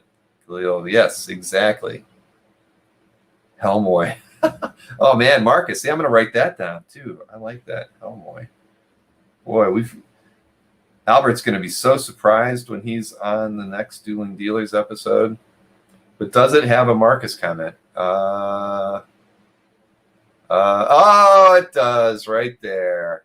That Azrael red blazing across the cover. Batman blends in the background especially well and hides from the attention to surprise his prey. Yes. Wait a minute. Let me fix that. I'm the first one to like that comment right there by Marcus. All right. See, you got to. That's the beauty of CAF, is spreading the love, sharing the art. All right, this one is in, I've got to get new glasses, Fabio Certo's collection. It's in his commission folder. DK Ruan, it's a Silver Surfer pinup. And let's see, done in watercolor.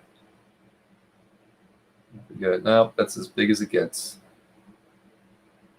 They're not a premium. No, that Fabio's not a premium member. That's all right. New member, only a member for a year. I'm going to put a like on that one too. And this one I really like. The Guy Davis Sandman Mystery Theater #1 page. This is in L.B. Jeffries' collection, and this one is awesome. Love Guy Davis's work. Man, that panel right there is beautiful. Chris has a good eye. definitely a good eye, and he's done the very memorable chats on the collector conversations on Saturday too. So wow, even that that's really great. See, this is a piece of art you could just stare at for a long time and just appreciate every single panel. But it's just awesome. Yeah, I know. I don't think I've ever featured a piece of Guy Davis artwork, so shame on me. But that's why I think having guests come in as part of this show to do 10 pieces from the same set. I always pick mine on Monday. So like with this, I gave Chris my list on Monday and just said, find me 10 pieces that I didn't pick. And that's exactly what he did. He had me the list by Tuesday evening, and then he had to cancel yesterday. So next up, oh wait, I didn't put a like on that one there. All right, now back over here. This is Clay Man. This is Batman Catwoman 2 cover collection. Well, it's make sure I get it right. Pat L. Pat L. Congratulations, Pat. Man, see, there's a lot of bricks in that one. Very nice.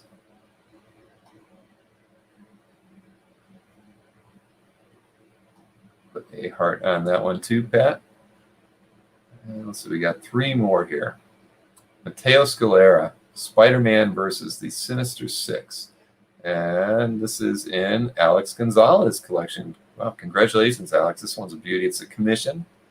Let's get in on the details there. Oh, wow, I gotta sit back to this one. Wow. Yeah, that's amazing, Alberto. That really, wow, that is really great. Yeah. See, yeah, we need to do more of this. Dynamic, yeah, that is a good word for it. Double likes for Mateo, absolutely. Now this one's awesome. Wow, that one gets an extra like. Yeah, you get. If I could only put 2 likes on there. Sorry, only 1 like per artwork. All right, next up, this was artist Tom Coker, Doctor Strange. This is in Juan Rojas's collection.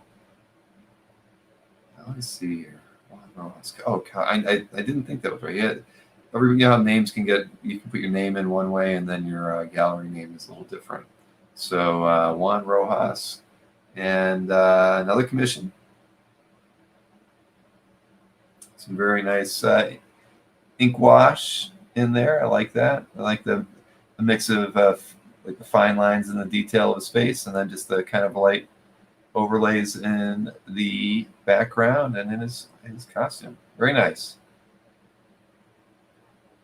Fix that programming. All right, Marcus, I'll figure out how to give a double heart. There's bound to be a way. I just have to talk with Maureen about it. Yeah, exactly. See, this is a good idea. And then finally, here we go. We got Gabriel Delato, pen and ink piece, and he's got it listed as an interior page. What we got here? That would be more of a pinup, but you know, interior page is the default when you're adding artwork. So I'm going to guess this is probably a commission in Kieran Wilhelm's collection. I don't think I've ever been in Kieran Wilhelm's collection before. So, yeah, that's a very nice image. It doesn't even give what's this pen ink. See everything that's all default. So that definitely is not the medium or the art type. But Wilhelm will hopefully figure that one out at some point. So yeah, Delato, beautifully. I'm just kind of curious about the kind of stuff they've got. Born and raised in New York, still live in the city. Tend to gravitate more towards gritty characters like Conan, Punisher, and other horror art. All right, it's got some Bernie Wrightson art in their gallery as well.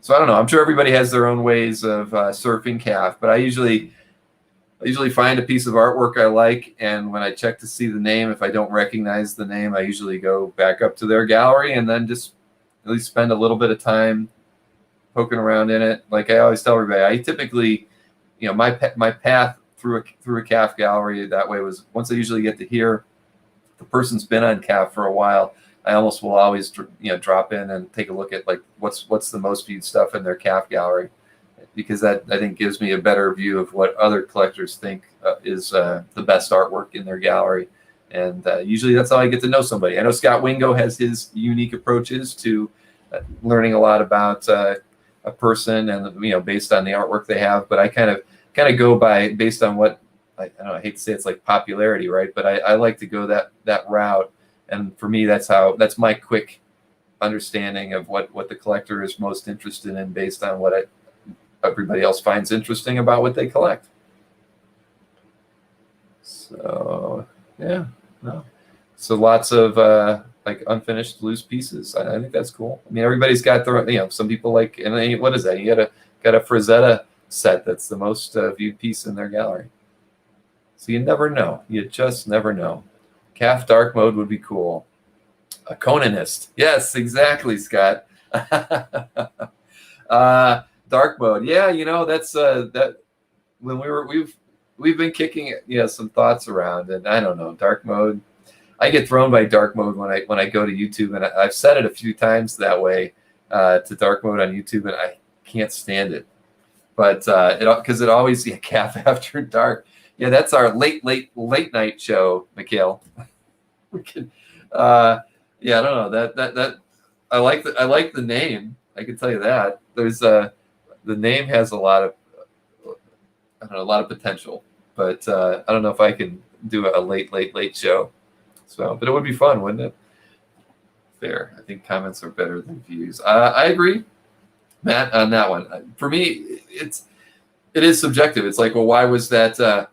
Where were the 3 Frazetta busts the number one thing? Buying, for me, most likely in that case, it's probably Google driving people in, like people who are searching for Frazetta, sculptures or whatnot, or casts or whatever.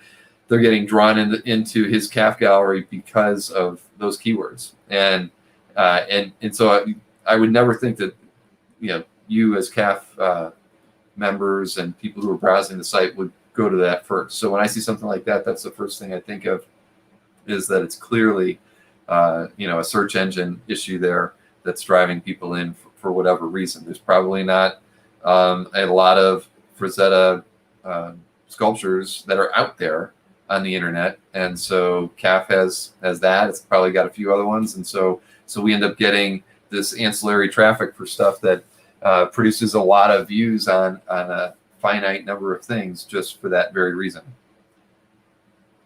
Let's see, ML, we can show the locked galleries. Yep, exactly. That is very true, Michael. CAF after dark. That would be, yeah. I can't find the dark mode on YouTube. It's there. I mean, if I go over there, I know I can find it, because I started messing around with it just to see what the emojis and stuff were going to look like when I created them. Where the heck is that? Oh, there it is. Here, I can show you where it is. I'll just share the screen. You go over here and you go to, gosh, I just had it. Oh, there you go. Appearance, device theme. And see, it's like use your device theme or set it to the dark theme. So, yeah, see, I don't like that. I don't know. But some people find, white text on a black background easier to read. Yeah, bootlegging. All right, that's a thought too. CAF after dark. But yeah, I don't like dark mode on most sites or apps. But I know that a lot of people do. I mean, I think all my kids watch YouTube with the dark mode setting. So freak out the whip. Marcus. But yeah, see, I can't get back to my light mode fast enough. So, all right, well, so there's that. I mean, we're learning lots of stuff tonight. I was trying to think, there was the only other thing, and I'll save it for another day. When I had Felix on earlier when we were recording that episode, he and I were kind of going over some analytic data, and we were talking a bit about CAF, and we can get Aspen Dental out there. They don't need any more free advertising from this show this evening. But we were just talking about some analytical data about CAF that Google can bring. Google makes a decent amount of effort as far as like pushing it out to me to have a better understanding of where our traffic comes from and how people use the site differently based on what regions of the globe they come from. So that's something that we will definitely maybe next week I'll pull out that, and that'll be our learning session for that evening. Will just be to go over some of the data of CAF and how it's used by and large by most people. So that'll be a little bit of fun. This guy just says the most views, but one comment. That's pretty odd, Samuel. Because typically, well, and the thing is, like I say, you shouldn't be surprised how much traffic Google drives into CAF. And so what happens there a lot is, literally, and you wouldn't think this would be the case, but it's something that we can look at when I pull up the Google Analytics. Is, I don't know, we got time. I got a little bit of time. I'll show you a few things. Here we go. We'll just wake up, get on there. So that's real time. 71 people right now on CAF, and what are they doing most? They are searching for the site, and that we can't really discern for what, but they're either there, they're looking at the classifieds. Nobody's looking at the dealer. Well, no, they're in the dealer stuff too. So there's I'm gonna pull this Samuel's comments off there, but as you can see, I always tell people 50% of the traffic is North American to CAF and 50% is international. So even right now, you can see the breakdown on the traffic. I mean, we've already got people in the Philippines and Australia in there, and this one doesn't give me a good breakdown on, well, let me see if I go over to here. So 52 of the 71 currently are from the US, 5 from Canada. Ruben, are you on the site tonight?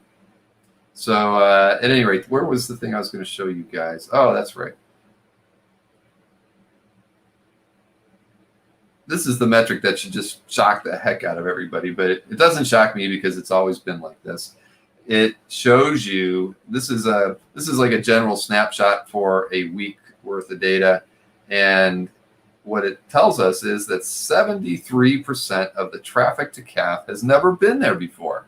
I mean, how is that possible? How could I have 30,800 new users coming to CAF who've never been there before? What are they doing?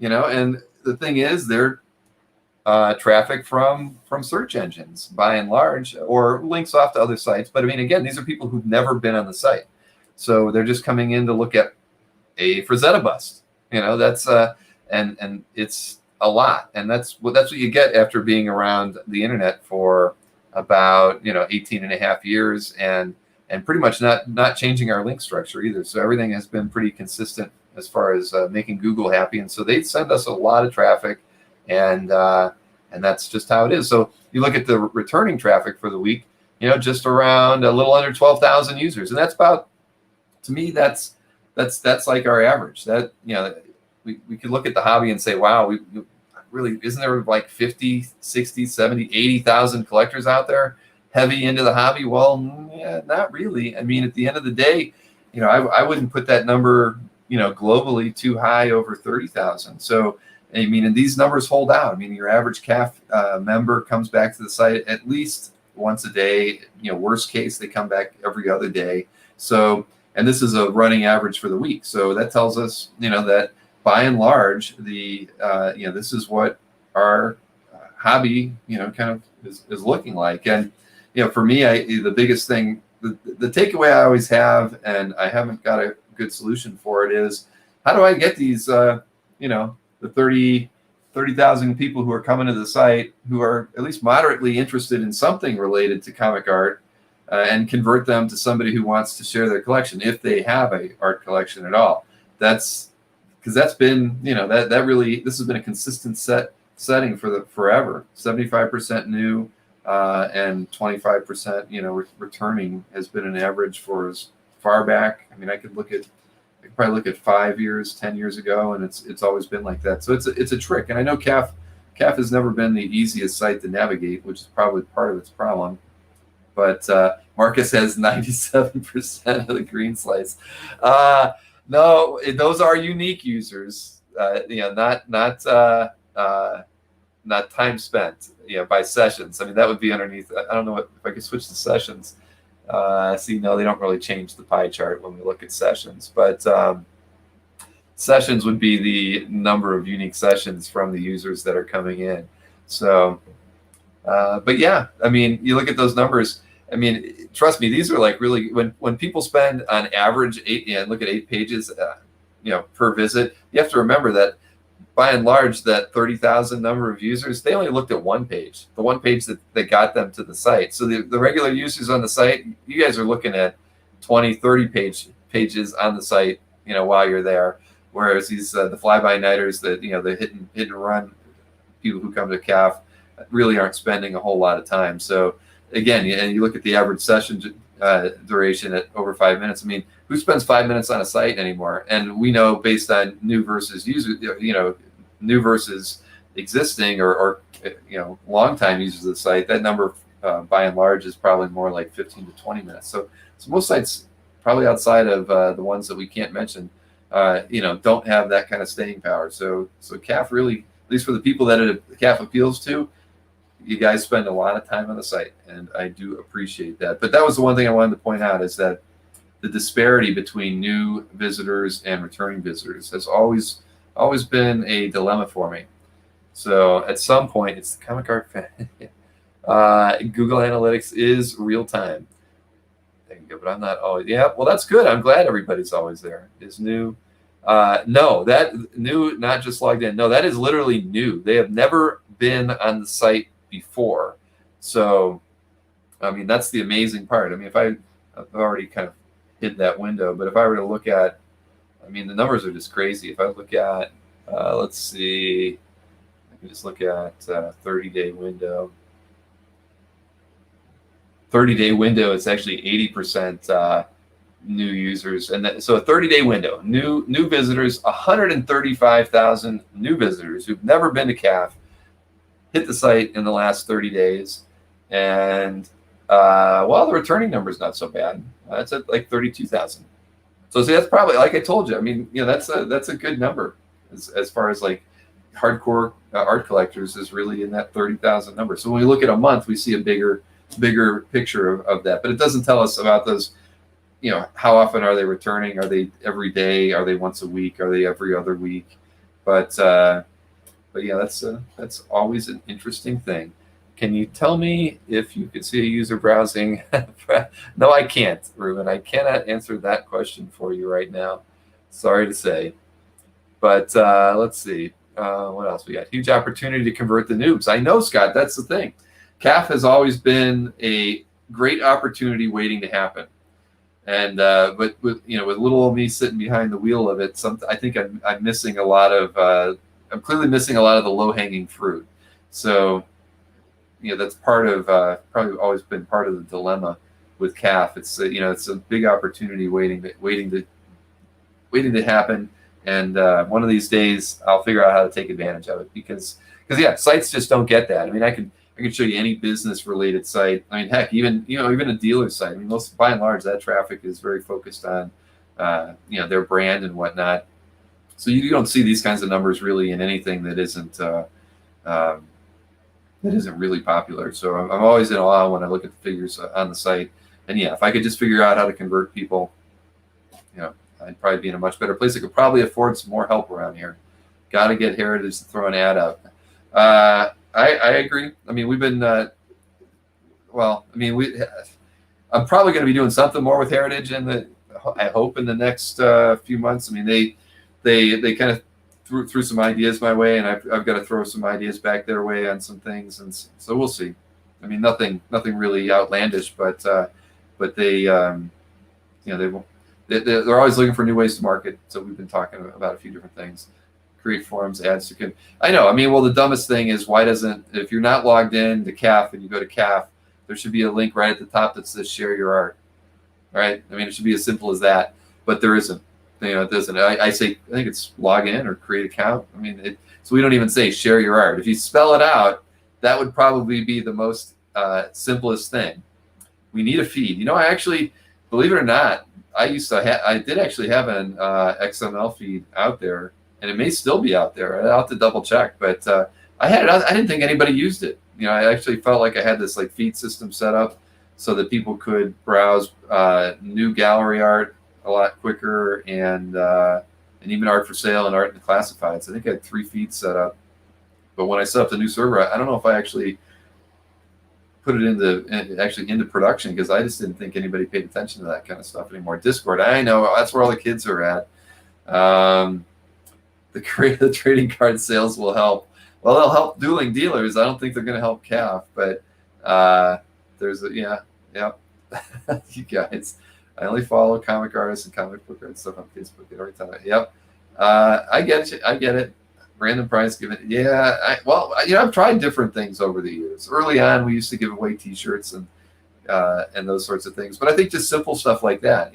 People come to CAF and they don't realize. They email me thinking it's my art. They'll go to the support form and say, I want to buy that Sergio Aragones, pinup or something like that. And then I've got to track down Joe Collector and forward it over to him and say, I think they really wanted to talk to you, or let them know that this isn't a site for selling art. So people, it's not the easiest thing to understand if you haven't been here with me for 18 years, and I know that. The graded pasties will not get us, and used ones will not get us new members for sure. At any rate, it's a good problem to have. It's just something that I've got to figure out how to capitalize on at some point. Because more people using CAF and sharing their art, that's why we built CAF in the first place, right? We want to see what people have in their collections. So there's work to be done, definitely. So listen, we're at the 1 hour and 50-minute mark. Convert the memes to TikTok videos. Michael, I have actually 50%. Yeah, yeah. Right now, this weekend only, 50% off coupon at Ramita Man's website while he is in Las Vegas until Tuesday morning. I'm sure I can figure out how to crawl through his pet door to get into his office. But converting to TikTok, we've looked at a couple different things. I actually did want to take a lot of the memes that we were doing and put them into something more digestible. But again, I couldn't do it. I asked one of my kids to do it, and they thought it was a great idea, but they didn't help me. Right now, I'm probably looking more at taking a lot of the interview shows that we've done and converting those to audio only, and looking for a podcast service to just kind of stream those out. So they'll push those out onto all the popular podcast platforms that will act as a digest for me, and so try to get those out on the Apple and a few other places. That's what I would like to do if we could spend a little bit of time on that. That's really my next objective, is to take all this work that we've been doing for the last 16, 18 months and get something good out of it that way. Mike's spidey sense is not tingling. Right. But it's only tingling because he wants me to fix his the pricing on his cart. I guess the USPS changed their shipping rates the other day, and I've got to raise something from $20 to $25 before he loses his shirt. So I'll have to fix that for him. Cut memes down to 6. Yeah. I've got a few ideas, Marcus. It's all about time. It's always back to time. I mean, I literally worked. I've not gotten up from my desk since 7 a.m. Today, just on the long list of stuff I got, and I got everything checked off my list except one thing today. So I'll have to do that first thing tomorrow. But you guys. All right, I'm gonna have to call it an evening. But listen, I appreciate everything. I think we've had a really great week. And if you didn't check out Malcolm's interview earlier, please do, at least sometime, maybe before the end of the weekend. Please join me on Saturday for the sale and art drop and commission opportunity with Next Comic Art, Jiggy, and a few of his artists joining me for that. That's going to be a lot of fun. And on Sunday at 9 p.m. Eastern, we have another collector's conversation, which again we're going to talk about complete issue sales as one of the topics that is going to spill over to a couple different people on the panel because they have complete issues as well. So it'll be a good time, and definitely look forward to. I see Shaggy's mentioning the upcoming. You can call it CAFCon, the Comic Art Live Con.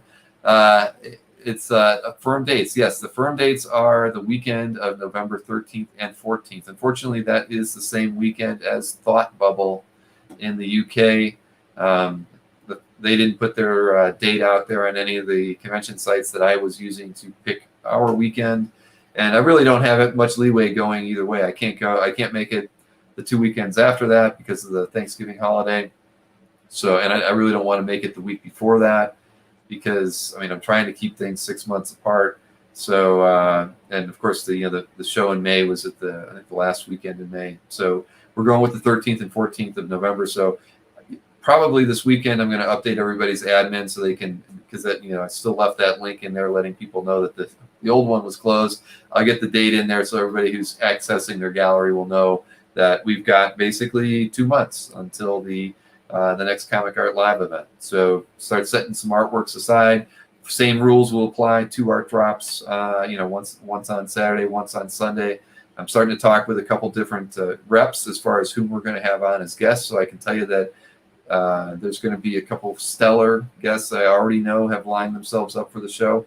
Won't be able to make any formal announcements on that probably until about 30 days out. But yeah, it's going to be, the panels are going to be great. And I know everybody spends more time buying art, but that'll be a show where if you can't watch the panels live, you're definitely going to want to catch them afterwards, because there's going to be a couple of creators on there that you don't get to see too often if everything fits right. But right now, I've got the 2 thumbs up on 2 really huge guests for the show, 2 separate panels too. So it's going to be really neat.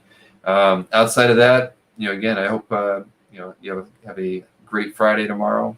I'll see you on Saturday, hopefully, and if not on Sunday, and then we'll be back at it next week. I don't have a guest lined up for Tuesday yet. I've forgot to send out a couple emails, so hopefully I'll be able to schedule a interview for Tuesday, and I'll have something for that evening.